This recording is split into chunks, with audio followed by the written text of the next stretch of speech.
नमस्कार, सार्वमंथन न्यूज महाराष्ट्रमध्ये आपलं स्वागत. पाहुयात आजची सविस्तर बातमी. अहिल्यानगर जिल्ह्यातील सर्वात मोठी यात्रा उत्सव म्हणून ओळख असलेल्या राहुरी येथील खंडेरायाच्या 5 दिवसीय यात्रेला आज रविवार 5 एप्रिल रोजी येळकोट येळकोट जय मल्हारच्या जयघोषात उत्साहपूर्ण वातावरणात प्रारंभ झाला. सकाळी 10 वाजता शहरातून भव्य कावड मिरवणूक काढण्यात आली. या मिरवणुकीत कावड धारकांनी पुणतांबा येथून गंगाजल आणून खंडेरायास अभिषेक केला. यात्रेदरम्यान महाप्रसादाचे आयोजन करण्यात आले असून भाविकांनी मोठ्या संख्येने उपस्थित राहून प्रसाद वधदर्शनाचा लाभ घेतला.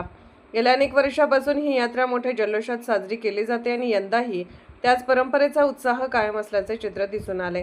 पारंपरिक वाद्याच्या गजरात कावड मिरवणूक रंगतदार झाली. कावड धारकांनी पवित्र जल घेऊन शहरातील प्रमुख मार्गावरून मिरवणूक काढून खंडेरायाला जल अभिषेक करण्यात आला. यावेळी लहान मुले, महिला व नागरिकांनी श्रद्धेने कावड धारकांच्या पाया पडत त्यांच्या दर्शनाचा आनंद लुटला. भंडारा गोळा केला. खंडेराय ट्रस्टचे अध्यक्ष रावसाहेब चाचा व इतर पदाधिकाऱ्यांनी उत्तम नियोजन केल्यामुळे हा कावड उत्सव अत्यंत सुरळीत आणि आनंददायी वातावरणात पार पडला. यात्रेच्या पुढील दिवसांमध्ये विविध धार्मिक व सांस्कृतिक कार्यक्रमांचे आयोजन करण्यात येणार आहे. सार्वमंथन न्यूज महाराष्ट्र, राहुरी, अहिल्यानगर. सार्वमंथन न्यूज महाराष्ट्राला लाईक करा, शेअर करा, सबस्क्राईब करा.